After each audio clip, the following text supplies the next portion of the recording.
أنا سؤالي حضرتك وليد، قلت إن المفروض إن إحنا نستمتع بكل محطة بنعدي بيها في رحلة البسط. أحيانا وأتكلم على نفسي، يعني في محطة من المحطات دي، برغم النية الصادقة والهدف اللي عايزة أحققه من الرحلة أو من البزنس اللي أنا عايزة أعمله، بفقد أحيانا الشغف، مش المتعة. يعني أنا مستمتعة بال... بال... بالمنتج بتاعي أو الشغل اللي أنا بعمله، بس بفقد الشغف. فده بيعطلني أو يخليني أكثر، يعني بطيئة شوية، يعني ما بقاش مش بالحماس الكافي اللي كنت فيه في الأول. دي حاجة أنا بعاني منها، يعني أنا في المرحلة دي أنا بعاني منها. حلو. فإيه الحل؟ حلو. في حل يعني؟ يعني حتى شوف السؤال لما يطلع وفيه داوت، السؤال لما يطلع وفيه شك، يعني ايه الحل لو كان في حل؟ يعني انا بس مجرد ما اسال السؤال بالصيغه دي، يعني كاني بقوم باعت رساله لعقلي ان هو يعني ما فيش حل، اهبد يا عم وليد، يعني قول اي حاجه يلا.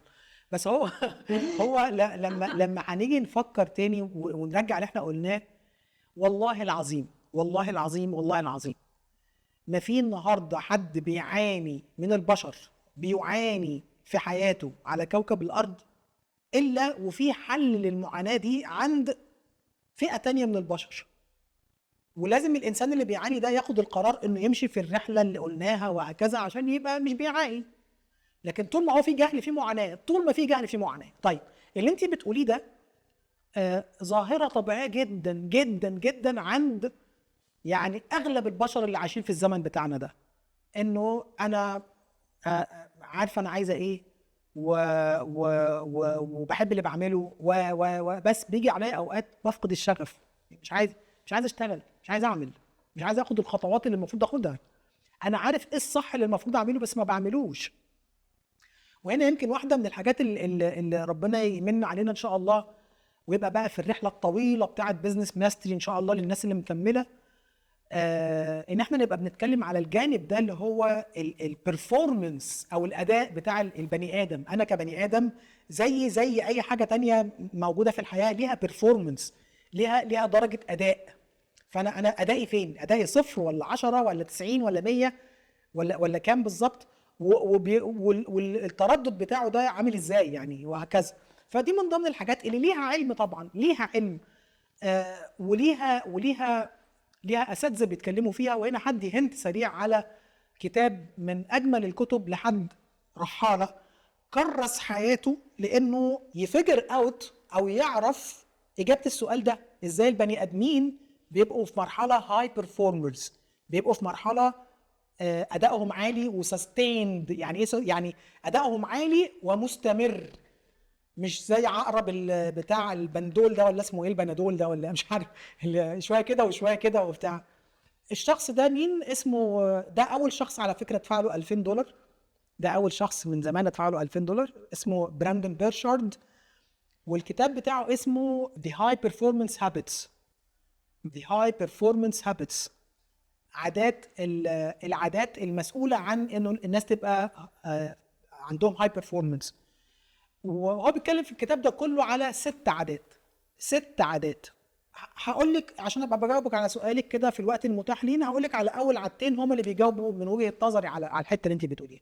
اول عاده بيقولها براندون في الكتاب بتاعه، انه الهاي بيرفورمرز، الناس اللي ادائهم عالي ومستمر على مدار اليوم وعلى مدار الشهور والسنين وبيعملوا حاجات كبيره قوي في حياتهم، اول عاده هي انهم they are seeking clarity. هم هنا فعل ان هم طول الوقت بيدوروا على الوضوح في حياتهم. الوضوح ده بقى قصة طويلة عريضة البني ادم محتاج يوقف عندها وهو ماشي عشان يستمتع بالحياة. فالوضوح في فكرة انه هو انا بعمل اللي بعمله ده ليه؟ وانا ليه عايز اعمل بيزنس؟ وليه عايز اعمل بيزنس في المحاماة؟ ليه مش في حاجة تانية؟ طب وايه نيتي من ورا ده؟ زي ما قلنا في الاول، نيتي اللي ليا انا عشان هواية ده. وده ولو انا وصلت للهدف ده وللحلم ده مين اللي هيستفيد من الدايره القريبه حواليا؟ الناس اللي انا بحبها قوي هيستفيدوا ازاي؟ والدايره الابعد والدايره الابعد وهكذا. فسيكينج كلاريتي، الناس اللي بتعمل بيرفورمانس جامد جدا زي هويدا ووليد بالظبط، بيعدي عليهم اوقات في يومهم بيحسوا ان هم انا عارف ان انا المفروض اعمل 1 2 3 بس مش قادر. الجو ساقع وعايز اشد اللحاف فوق ايه واغطى في الشتاء. الجو حر ومش عايز انزل اشتغل وراح الزق في العرق. بيعدي عليهم نفس الاوقات.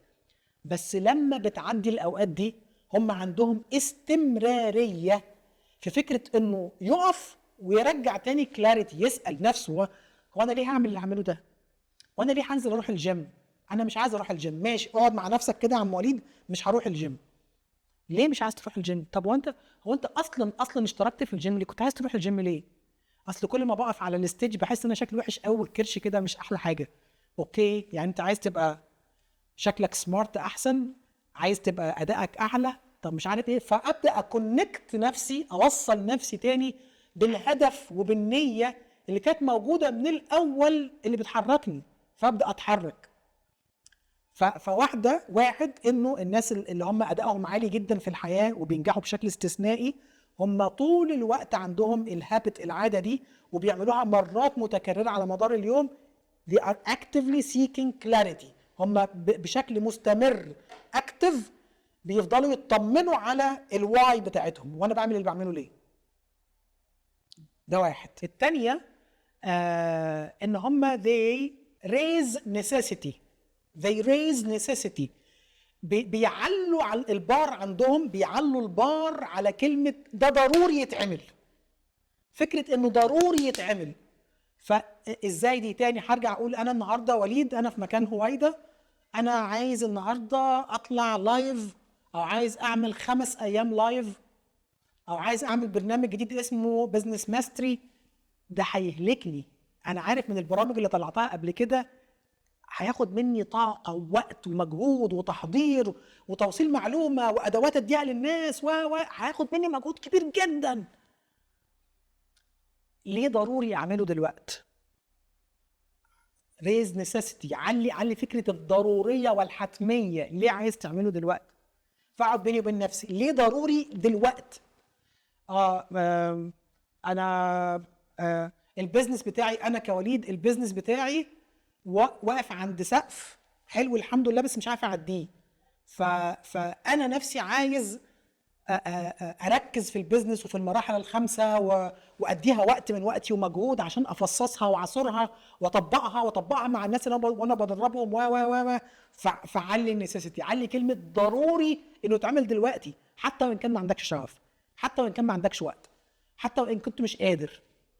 فالحاجتين دول. طيب ممكن يبقى تقعدي بقى تكتري في الاسباب دي. ايه الاسباب اللي هتخلي الموضوع ده لازم تعمليه ضروري، لازم يتعمل النهارده؟ حسابي في البنك قرب يتكشف، انا محتاج اعمل بيزنس، انا تسببت بالكسل اللي انا عايش فيه، تسببت انه اقرب الناس ليا بيعانوا بسبب ان انا مش قادر اهتم بيهم وادي لهم من وقتي وما اعرفش ايه وبتاع، فانا لازم اتعلم ازاي اكون هاي بيرفورم وهكذا. يبقى 1 seeking clarity، 2 دوري على كل الاسباب اللي بتعلي فكره انه ده ضروري يتعمل دلوقت، بغض النظر عن كل المعوقات وكل الظروف وكل المشاعر اللي موجوده جوه. ده ضروري، ده حتمي. زي ما تكوني بالظبط تعالي نبص على طبيب امين، وانا ممكن هنا اشيد بحد انا بحبه جدا يعني على المستوى الشخصي، حاضر معانا اهوت الدكتور عصام مرديني ربنا يديله الصحه يا رب. فدكتور عصام دكتور بروفيسور جراح عظام، حاجه ما شاء الله تبارك الله، يعني ربنا يزيده من فضله. فدكتور عصام بيبذل مجهود كبير جدا جدا، لكنه امين على العلم اللي ربنا اداهوله، وامين على البيشنتس بتوعه والمرضى وهكذا. فممكن يكون جدا يعني تعبان شويه، بس المستشفى كلمته وقالت له في عمليه جايه النهارده، عمليه حرجه لازم تتواجد دلوقتي بس هو مش قادر. لو فعل الحته دي بتاعت انكريز او ريز نيسيسيتي، انه انا مش قادر بس في حد هيموت، في حد لو اتساب في المستشفى دلوقتي ممكن يحصل مشاكل كبيره جدا لو انا مش متواجد. ففكره ان انا اعلي الالزاميه والضروريه مع الوضوح، وان انا طول الوقت بستحضر الواي وليه انا بعمل ده وهكذا، الاثنين دول لوحدهم ممكن يكونوا منشطات حلوه جدا وفعاله جدا تطلعك من مرحله انه ما عنديش شغف اعمل حاجه دلوقتي، مع ان الحاجه دي انا عارف انا بحبها وكويس بس ما عنديش شغف. شغلي الاثنين دول وقولي لي كده هيعملوا معاكي ايه. بس نطبق خدي الاثنين دول، يعني زي الدواء كده، مره الصبح على غيار الريق، فعلي النسيسيتي وفعلي السيكينج كلاريتي، ان انا ابقى عماله استوضح واستبين وليه بعمل اللي بعمله ونيتي ايه وعلاقتي بربنا ونيه جوه ونيه بره وزودي الالزاميه مره الصبح اول ما تصحي من النوم على غيار الريق، ومره لما الحياه تبدا تشدك من ودانك ومن شعرك ومن عينيكي ومن ايديكي وتبدا تشتتك في 60,000 اتجاه، خدي لك حبتين كمان، حبه من هنا وحبه من هنا،